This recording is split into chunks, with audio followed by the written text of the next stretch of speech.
ces masques à l'accueil du 158 et à l'accueil du site de Gardanne. Une seule porte d'entrée par site sera accessible. On passe par l'entrée principale où on récupérera donc 4 masques dans un sachet. Ce sont des masques lavables. On peut les laver jusqu'à 30 fois. Sachant que la recommandation d'utilisation d'un masque est de 4 heures, ce qui veut dire qu'il faut 2 masques par jour. Et ensuite donc renouveler, ce qui fait que les 4 masques peuvent permettre une autonomie de 2 jours. Voilà. Et on peut les laver 30 fois. Donc ça laisse quand même du temps d'utilisation.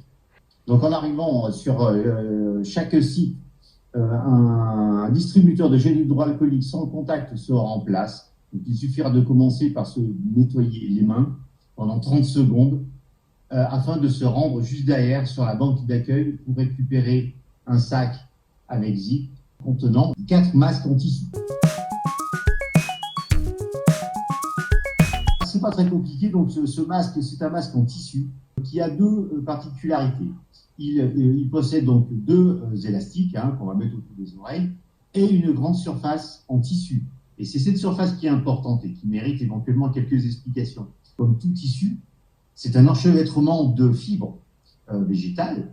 Et donc, c'est ces fibres-là qui vont retenir les grosses particules qui sont susceptibles d'être transmises d'une personne à l'autre, c'est-à-dire donc la salive éventuellement contaminée. Donc, ce tissu, on va le toucher le moins possible parce qu'on verra qu'effectivement, comme cette partie-là est susceptible de récupérer toutes les particules de salive, eh bien, on va éviter d'y mettre les mains dessus. Donc, on va surtout utiliser les élastiques qui sont là.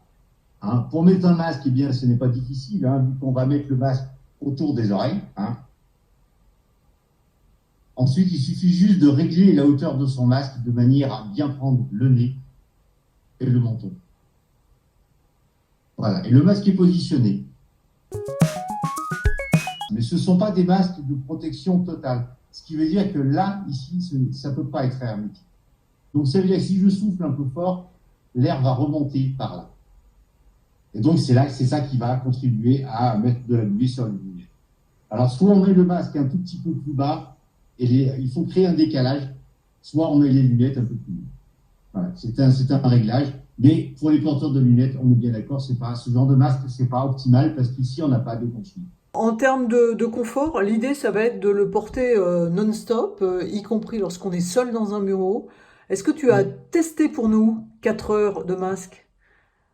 Alors, j'ai testé ce matin, non pas 4 heures, mais entre 2 et 3 heures. Même puisque je devais, après être allé à l'école, effectuer quelques courses alimentaires. Donc, j'ai gardé mon masque, évidemment.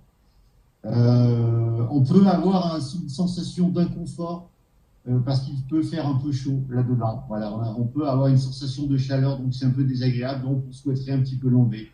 Alors pourquoi pas l'enlever, à condition de trouver un support pour le déposer par l'élastique, donc sans toucher évidemment la partie qui serait potentiellement contaminée, mais on peut éventuellement le déposer sur un support ponctuellement. Nous allons vous remettre 4 masques avec 2 sacs avec zip.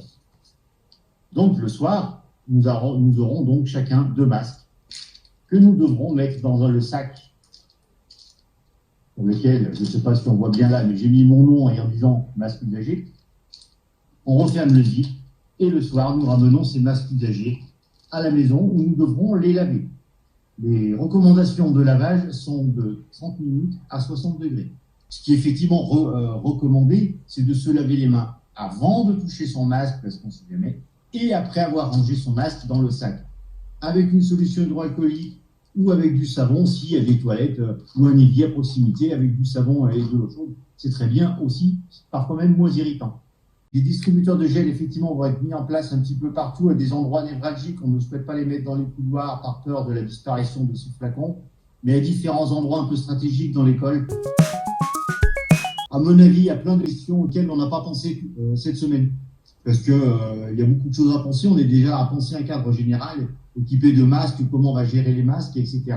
Comment on rentre dans l'école, sur quelle durée. Et je pense que dans un deuxième temps, on va s'occuper effectivement de la gestion d'espace commun quelque part, des plateformes d'analyse, comment on utilise, plusieurs personnes veulent utiliser le même équipement, comment on va faire, comment on va le nettoyer. Donc je pense que les gestionnaires de laboratoires vont devoir mettre en place des procédures. Beaucoup d'inconvénients. Pourquoi? Alors moi, à titre personnel, déjà, mon métier repose beaucoup sur le contact avec les gens, sur l'observation des conditions de travail, des locaux de travail et voir ce qu'on peut améliorer. Donc après, derrière, quand on a fait une observation, une analyse avec certains collègues, derrière, eh ben, c'est contacter la responsable patrimoine, les services techniques, et contacter un tas de gens pour améliorer les conditions de travail. Donc j'ai un métier qui fait que je suis toujours en contact avec des gens. Donc là, effectivement, ça a été un petit peu brutal de se retrouver, on a enlevé l'essence de mon travail à l'école. Mais bon, néanmoins, moi je me suis beaucoup concentré sur faire tout ce que je pouvais faire pendant cette période de confinement. Il y avait un gros travail de formalisation, de finalisation de contrats, d'entretien, de vérification, etc. Donc on a fait un petit peu tout ça. On a fait ce travail-là, mais je suis content de voir cette période terminée et que, même si le déconfinement sera lent et progressif, qu'on commence. J'ai hâte qu'on commence, ouais.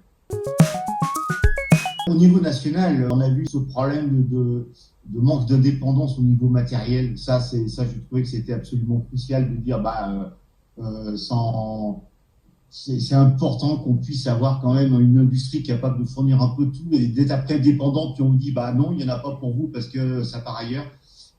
Du coup on peut pas se protéger, du coup on subit, donc c'est oppressant, c'est une privation de liberté. Donc moi je trouve que tout ce qui pourrait être fait pour maintenir quelque part notre niveau de liberté, on y est attaché à ce niveau de liberté. On voit maintenant pour sortir, pour faire un footing, pour aller faire des courses, il faut un papier, il faut marquer l'heure, il faut justifier, etc. Moi, je trouve que cette privation de liberté, c'est quelque chose de dur, que j'accepte parce que pour des raisons sanitaires, évidemment, comme tout le monde, hein, mais c'est quelque chose de dur. Donc, quelque part, que la société doit s'organiser pour qu'on puisse conserver en toute période un minimum de liberté parce qu'on y est très attaché, quoi. Nos ancêtres ont fait la révolution, c'était pas pour rien.